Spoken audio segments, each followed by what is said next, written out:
तो चलो भाई, फर्स्ट ऑफ ऑल तो थैंक यू भाई, हम लोग का चैनल मोनेटाइज हो गया। एक साल पूरा घिसने के बाद फाइनली मोनेटाइज हुआ है।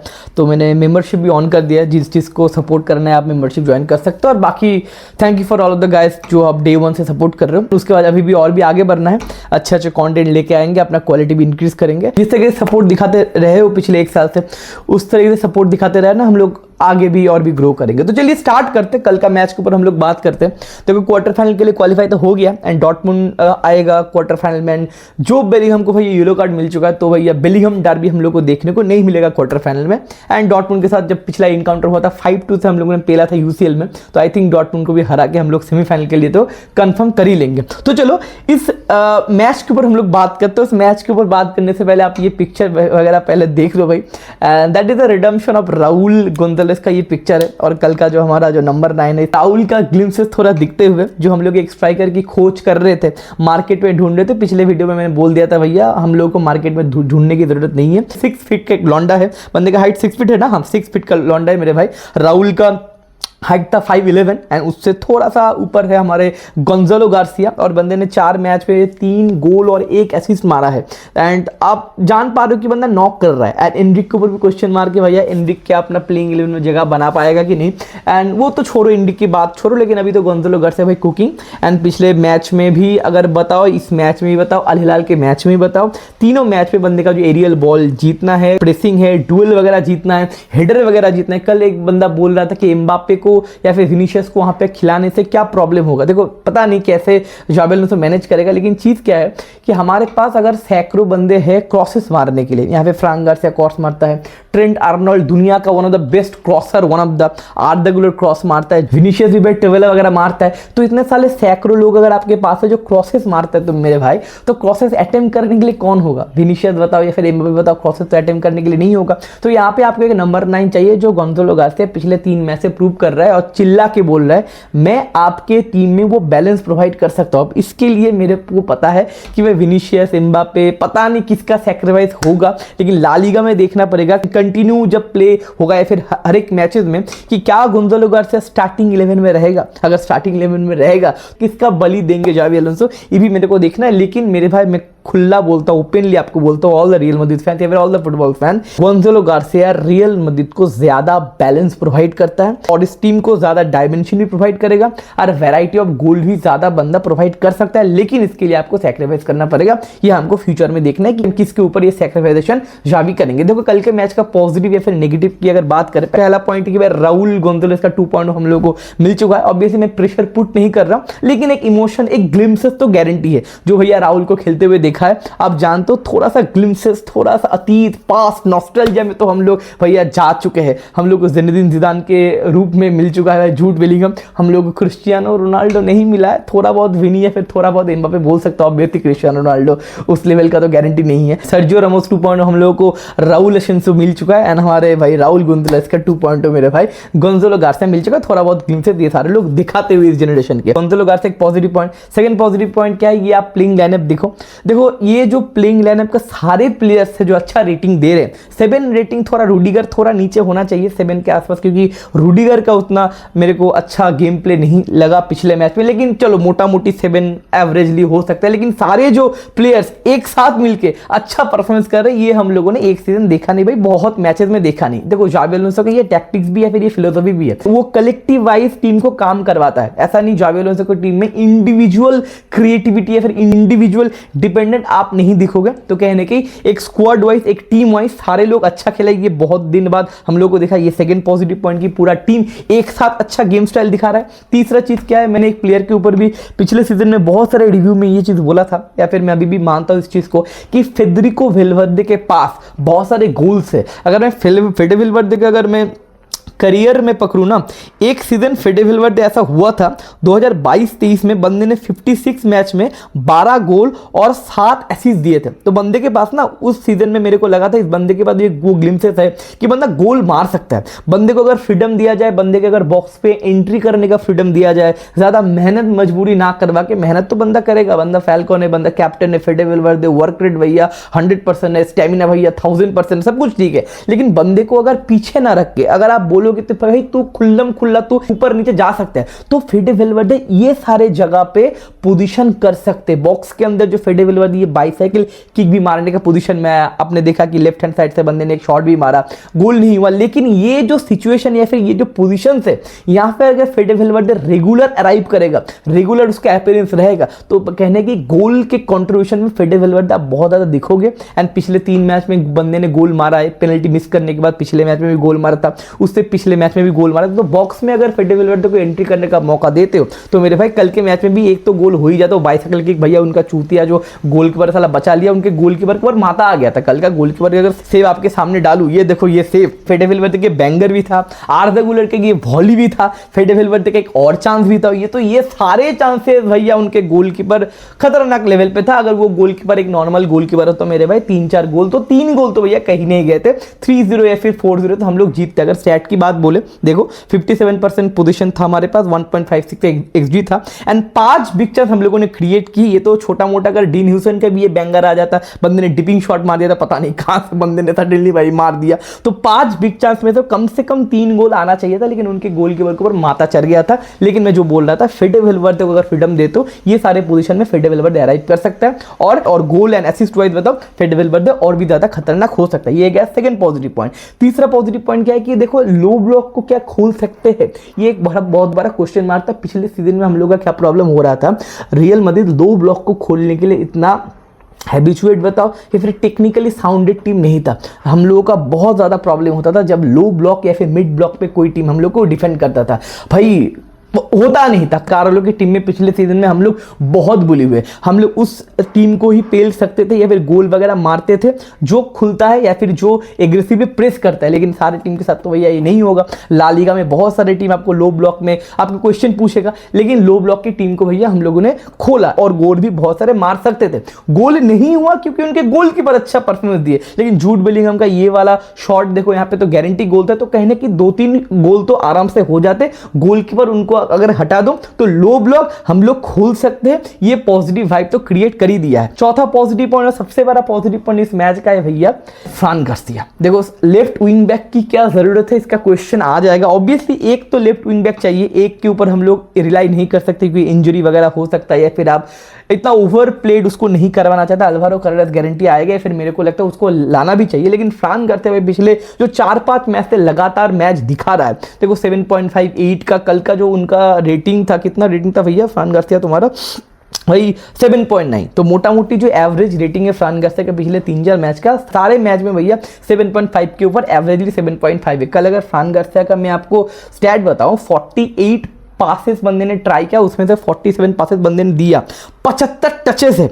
उसके बाद भैया लॉन्ग बॉल पे एक्यूरेसी 100% है। 3 लॉन्ग बॉल बंदे ने ट्राई किया, तीनों लॉन्ग बॉल क्रॉसेस वगैरह में परफेक्शन है। उसके बाद बंदे ने टैकल वोन किया। कल के मैच में हाईएस्ट टैकल किसने वोन किया, हमारा छोटा सा नन्ना सा मुन्ना सा फ्रान गार्सिया, और 67%, 6 टैकल अटेम्प्ट किए, 4 टैकल बंदे ने विन किया। एंड उसके बाद अगर हिडर क्लियरनेस भी बताओ 1 है, रिकवरीज में भैया 4 है। तो भैया फ्रान गार्सिया भैया कुकिंग, और मैंने बताया था भैया लेफ्ट विंग बैक के रोल पे फ्रान गार्सिया कुक करेगा, क्योंकि फ्रान गार्सिया के बाद वो डिफेंसिव रोल बहुत ज्यादा कम हो जाएगा, क्योंकि उसके बाद एक गारंटी रहेगा कि पीछे मेरे पास 3 सेंटर बैक है। तो फ्रान गार्सिया को अपॉर्चुनिटी होगा सामने जाने का, खुल के खेलने का, और उसका ओवरलैप रन बताओ, विनीशियस के साथ जो उसका कम्युनिकेशन बताओ अच्छा है। और फ्रान गार्सिया भैया पिछले 3-4 मैच में तो कुक कर रहा है, तो प्लेइंग 11 में ये बंदा तो गारंटी खेलेगा। ये है भैया चौथा पॉजिटिव पॉइंट। और पांचवा मेरे भाई, इसके बारे में हम लोग ऑलरेडी बात कर चुके हैं, दैट इज आर्दा गुलर। उसके बारे में ज्यादा हम लोग बात नहीं करेंगे मेरे भाई। बंदे में जो होल्ड अप प्ले बताओ, क्रिएटिविटी बताओ, जो हम लोग टेम्पो कंट्रोल करने की बातचीत कर रहे हैं, वो आर्दा गुलर बखूबी कर रहा है। 76 पासेस बताओ,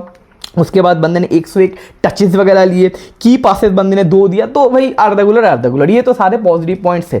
लेकिन क्या हम लोग कल के मैच में क्या एकदम परफेक्ट खेले? देखो मैं बहुत 2 दिन पहले ही बोल चुका हूँ अल हिलाल के बाद, अल हिलाल के मैच के बाद जो मैच था सेकंड मैच, वहां पे मैंने बोला था कि मैच देख के मेरे को बहुत मजा आया। लेकिन ये एक ब्लूप्रिंट है, ये एक रॉ प्रोजेक्ट है। आपको फाइनल प्रोडक्ट 15-20 मैच बाद देखने को मिलेगा मेरे भाई, क्योंकि गलती होगा, क्योंकि न्यू फॉर्मेशन से या फिर न्यू फिलोसफी एब्जॉर्ब करने में भैया कम से कम कम आपको 15-20 मैचेस लगता है। अब नेगेटिव पॉइंट क्या, पॉजिटिव पॉइंट का तो हम लोगों ने इतना सारा बात कर लिया, चुआमिनी की बात भी हम लोग करेंगे, थोड़ा बाद में करेंगे, उसका एक इंपैक्ट दूसरे रोल में है। चलो नेगेटिव पॉइंट की बात करते, पहला पॉइंट है मेरे भाई अलेक्जेंडर आर्नोल्ड। देखो आर्नोल्ड का मैंने जो हाईलाइट देखा पिछले 40-45 मिनट का, फिर से मैंने हाईलाइट देखा, आर्नोल्ड देखो ये सारे जगह पे थोड़ा अकेला पड़ जा रहा था, थोड़ा न्यूट्रलाइज हो जा रहा था राइट हैंड साइड पे। देखो बंदा तो राइट विंग बैक नहीं, इसके बारे में आपको एक थोड़ा सोचना पड़ेगा या फिर थोड़ा एक्सेप्ट भी करना पड़ेगा। जो फ्रिंगपोंग जो काम करता था वो काम डायरेक्टली आर्नोल्ड नहीं कर सकता।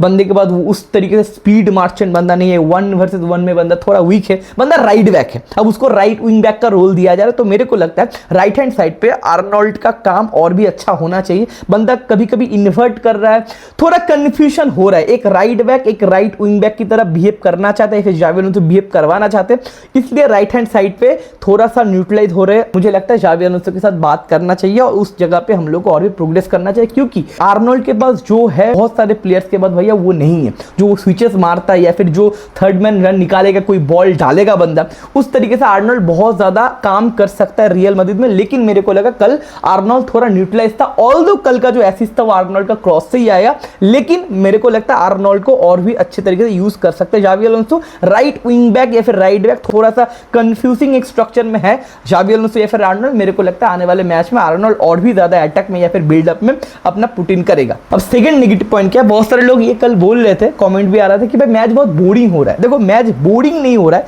सिस्टम चेंज हुआ है। देखो अगर रियल मैड्रिड का ये स्ट्रक्चर देखो, ये स्ट्रक्चर आपको कैसा लग रहा है, सामने पीछे बहुत ज्यादा लैटरल है, बहुत ज्यादा लीनियर है, एक स्ट्रेट लाइन पे है, मतलब कॉम्पैक्ट है। मतलब क्या है, जावी अलोंसो को ना दो चीज पता है या फिर उसकी फिलोसफी में है। पहला चीज है कंट्रोल चाहिए, जावी अलोंसो को भैया बॉल चाहिए, बारिश भी शुरू हो गया भैया, थोड़ा आवाज आएगा, थोड़ा मैनेज कर लेना। देखो लीनियर एक स्ट्रक्चर है, मतलब क्या है, विद द बॉल हम लोग बहुत कंफर्टेबल है। पिछले मैच में भी मैंने बोला, पिछले 2-3 मैच से मैं बोल रहा हूँ कि विद द बॉल हम लोग बहुत ज्यादा कंट्रोल हो रहे हैं। जावी अलोंसो को कोई हॉलीवुड पास है, फटाफट बॉल पोजीशन लूज कर दे, ऐसा जावी अलोंसो को नहीं चाहिए। जावी अलोंसो चाहिए कलेक्टिव, एक टीम वाइज कंट्रोल रहे, कॉम्पैक्ट रहे और बॉल हमारे पास रहे, बॉल के साथ हम लोग ज्यादा टाइम स्पेंड करें। इसलिए सारे लोग वो देखो बहुत नजदीक है और एक स्ट्रक्चर मेंटेन हुआ है, वो तो पॉजिटिव पॉइंट। लेकिन नेगेटिव पॉइंट क्या है, नेगेटिव पॉइंट है मेरे भाई ऑफ द बॉल मूवमेंट। देखो मैच बोरिंग नहीं था, मैंने बताया जावी अलोंसो कंट्रोल चाहता है, इसलिए कहने के हम लोग हॉलीवुड पास या फिर उल्टा फुल्टा पास यूज नहीं कर रहे थे, हम लोग फालतू का पोजीशन गिव अप नहीं कर रहे थे,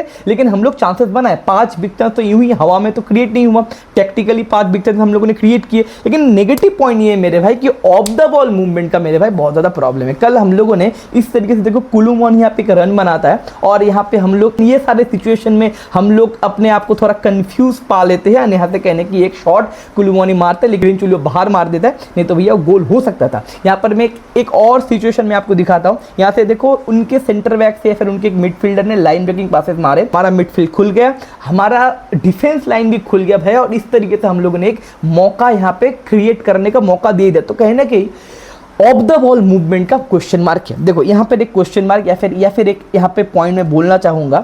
मैंने जब पीएसजी और आर्सेनल का मैच क्वार्टर फाइनल या फिर कहाँ हुआ था, पीएसजी और आर्सेनल के मैच, आई थिंक सेमीफाइनल हुआ था पीएसजी और आर्सेनल, आई थिंक सेमीफाइनल हुआ था पीएसजी और आर्सेनल। अच्छा चलो फाइन, जो पीएसजी और आर्सेनल के यूसीएल का मैच हुआ था वहां पे मैंने प्रेडिक्ट किया था ना आर्सेनल जीतेगा। क्यों मैंने प्रेडिक्ट किया था, वहां पे मैंने एक लॉजिक बोला था कि दोनों टीम मेरे को ना 50-50 दिखते हैं। एक पॉजिटिव पॉइंट है कि पीएसजी के बाद नंबर ऑफ स्कोरर ज्यादा है, आर्सेनल के बाद वो नंबर ऑफ स्कोरर ज्यादा नहीं है, नंबर 9 नहीं है, साका वगैरह इंजरी से आए। लेकिन मैंने बोला था कि मिडफील्ड में पीएसजी बुली हो जाएगा, क्योंकि पीएसजी के मिडफील्ड में फिजिकलिटी नहीं है। जाओ नेवेस बच्चा है, फैबियन रुइज है फिजिकल, लेकिन एरियल बॉल बताओ, ग्राउंड ड्यूल बताओ, उतना तो जीतता नहीं। विटिना भी पतला है, उतना मतलब फिजिकली तो स्ट्रॉन्ग नहीं है। लेकिन आर्सेनल के मिडफील्ड में पाटे है भैया, बुलडोजर, डिक्लन राइस है भैया, फिजिकल बुली करके मार देगा। तो एरियल बॉल बताओ, ग्राउंड ड्यूल बताओ, सारे लोग आर्सेनल डोमिनेट करेंगे और आर्सेनल में जीतेगा। ये मेरा सवाल था, ये मेरा प्रेडिक्शन था और ये मेरा क्वेश्चन था कि पीएसजी ये फिजिकल जो एस्पेक्ट है इसको कैसे ओवरकम करता है। लेकिन पीएसजी ने वो किया, इंटर मिलान के साथ भी किया एंड आर्सेनल के साथ भी किया, और हम लोगों ने देखा पीएसजी कैसे जीता। तो इसका आंसर क्या था पीएसजी के पास, मैंने जो सवाल पूछा था फिजिकलिटी, पीएसजी तुम क्या करोगे, पीएसजी ने उसका आंसर मेरे को दिया, हम लोग बॉल जीतेंगे मेरे भाई काउंटर प्रेसिंग से। फिजिकलिटी हमारे पास नहीं है ठीक है, लेकिन काउंटर प्रेसिंग से हम लोग बॉल जीतेंगे। सेम उसी तरीके से पेड्री, अगर आप पेड्री का स्टैट देख, तो मेरे पास अभी स्टैट नहीं है, अगर आप देख ले तो पेड्री का स्टैट, बार्सिलोना में सबसे ज्यादा बॉल रिकवरी करता है कौन सा बंदा पता है, yes that is Pedri Gonzalez. अब पेड्री क्या फिजिकली बहुत स्ट्रांग है? नहीं, पेड्री कैसे बॉल जीतता है मिडफील्ड में, काउंटर प्रेसिंग से। तो भैया हम लोगों को भी काउंटर प्रेसिंग करना पड़ेगा, क्योंकि हमारे मिडफील्ड में फिजिकलिटी का प्रॉब्लम है मेरे भाई।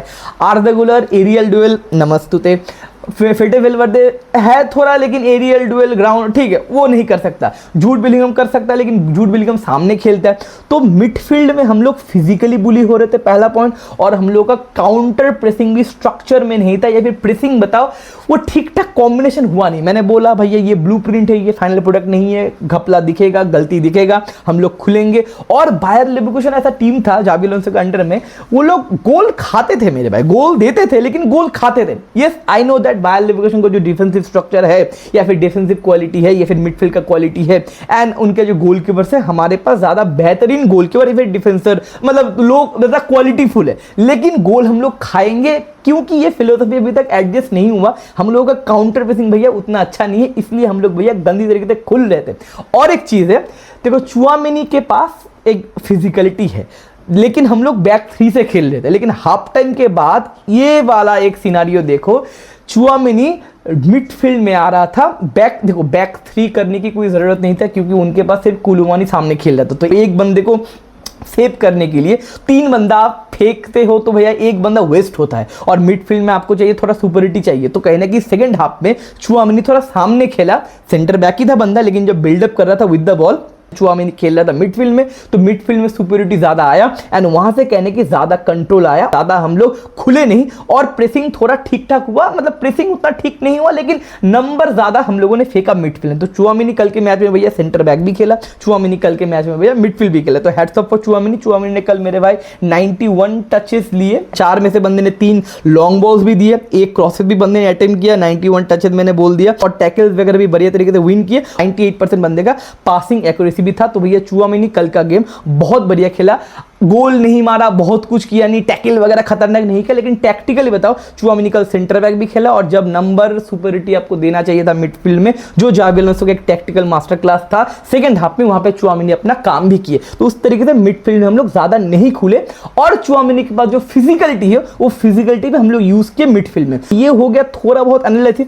अब पॉजिटिव पॉइंट मैंने बताया, नेगेटिव पॉइंट को कैसे हम लोग ओवरकम करेंगे देखना पड़ेगा, क्योंकि फिजिकल वाला जो जाका था वो हमारे पास वो जाका नहीं है, वहां पे हमारे पास फेडे वेलवर्दे, वहां पे फिजिकलिटी का थोड़ा कम है। तो हम लोग को थोड़ा प्रेसिंग एंड काउंटर प्रेसिंग में और भी ज्यादा इफेक्टिव होना पड़ेगा, एंड इसके लिए आपको भैया 14-15 मैच चाहिए, रातों रात भैया नहीं होगा। लेकिन पॉजिटिव भाई ये है कि हम लोग क्वार्टर फाइनल के लिए क्वालिफाई कर चुके हैं, और रियल मैड्रिड क्वार्टर फाइनल के लिए क्वालिफाई करने के लिए 63 मिलियन अभी हम लोग कमा चुके हैं क्लब वर्ल्ड कप से।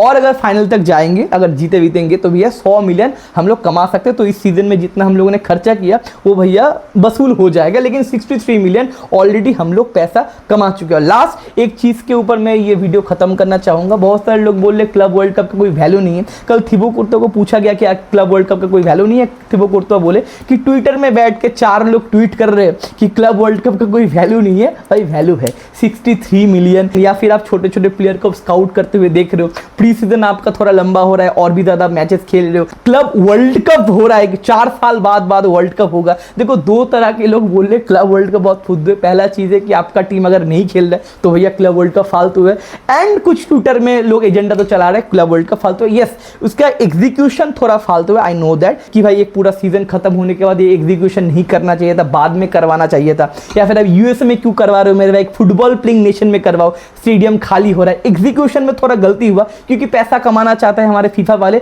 लेकिन क्लब वर्ल्ड कप का जो एक कॉन्सेप्ट है, खतरनाक कॉन्सेप्ट है मेरे भाई। बहुत मैचेस मजा आया, स्पेशली बेनफिका वर्सेस बोका का मैंने मैच देखा था, मजेदार मैच था।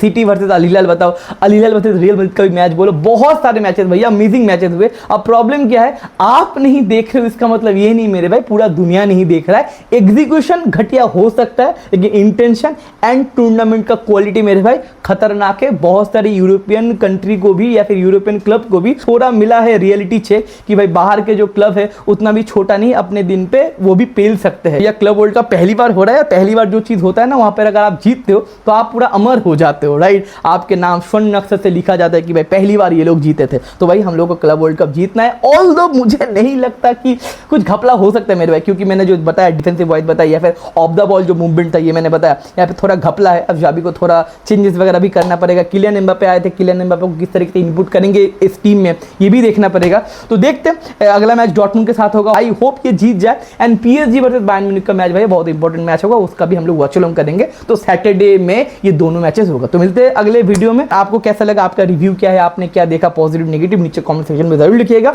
एंड मिलते हैं अगले वीडियो में। Take care, bye bye, sayonara.